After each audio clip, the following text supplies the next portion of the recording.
Okay, welcome back to Directing Actors on Set, or we should say Directing Actors on Set and Set Etiquette.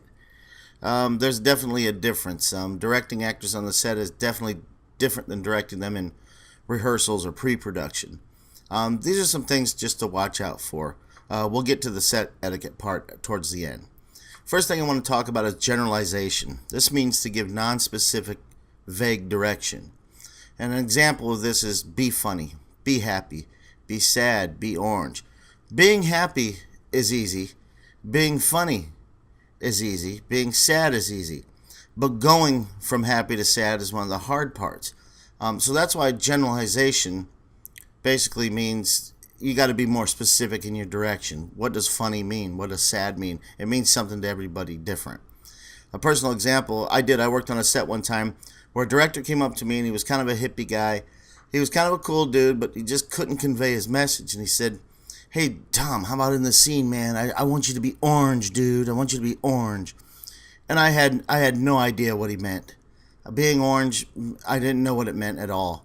I basically told him, I don't know, do you want orange? Do you want purple? How do you mean this? So he had to get more specific. And a way he could have done that with me is by using the magic as if.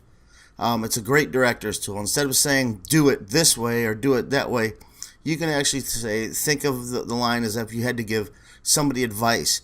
You had to, bait somebody into a trap. Use an action word, okay? And try to make it personal. That's why I always ask, if this is directly related to the actor and something with their life, which kind of sounds like method acting, doesn't it? And I usually tend to go that direction most of the time. The next thing we're going to talk about is, I know we have the action words and we kind of just went over that, but keep it in mind, adjectives aren't really good to use. Action words, that's why we say action. Remember this, Sigmund Freud said, by the time that we're 18, we've experienced every emotion, but in different contexts. I use this when I'm working with actors because I really believe in this. When we're younger, maybe our goldfish, Ozzy or whatever his name, dies. And at 4 years old, that's the first time we experience death. But we are experiencing it. It's an actual emotion that's happening. So I tend to use that with my actors because maybe later on in life they're going to have a different severity of what death means. The next thing I want to talk about is line readings. This is kind of a direct insult to an actor. You should read the line like this, and then you do the line, which you're not an actor, so it's probably not going to sound very good. And they're just going to imitate you. You're basically telling them that you don't know what you're doing. I'm not even going to let you try it first. Just do it the way I do and be a robot and shut up. That's not really the way to do it. There's ways of getting, sometimes an actor will say, "Can you give me a line reading? Because I really don't know what you're talking about." And sometimes it works, most of the time it doesn't. That's why I always tell everybody, hey man, just listen. It's one of the greatest attributes of a director. Most of the time, an actor is just kind of throwing things around in their head, trying to find the right answer, and they usually have it. But they want to kind of riff or improvise off you to see which one you like. A lot of times just listening, and they'll tell you what they need so you can direct them, okay? I've worked with a lot of chatty directors that talk, and they end up confusing me, okay? Let's get to the set etiquette part.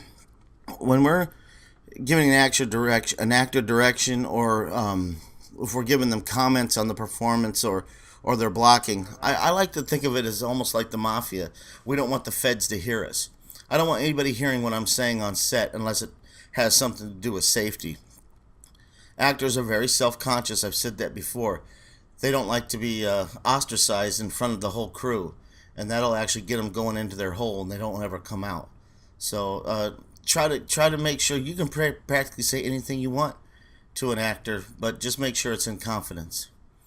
When an actor is preparing and ready to do an emotional scene, make sure everyone is quiet. This happened to me.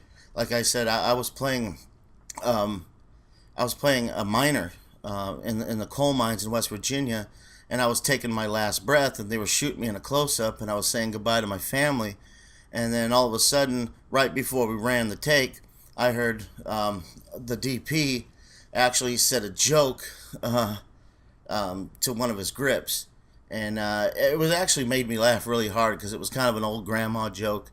It wasn't dirty or anything like that, but it really tickled me, and it was so hard for me to get back into character. And that kind of took down some of our shooting time. The director was pretty PO'd on that one, and because it took me so long to get back. A lot of people always ask me, what was the joke? I'll get to that in a little bit. I think it was kind of funny. I was going to share it with you. It goes something like this. Why do they call seagulls seagulls? Well, they do that because if they flew over the bay, they'd be bagels. Okay. To me, that was hysterical. But again, it's hard when you're in that emotion. I'm actually playing a death scene. I don't know what death is like, so I got to kind of make it up, with the loss of loved ones and not seeing anybody again. And then they just didn't really have no respect for the actor. There was nice guys, but they lost touch. And here it is, so you can see it. Why do they call seagulls seagulls? Because if they flew over the bay, they'd be bagels. I don't know. It's corny. It's a grandma joke, but it cracked me up. I'm hip. It was funny. When an actor's performing, don't block the actor's eye line.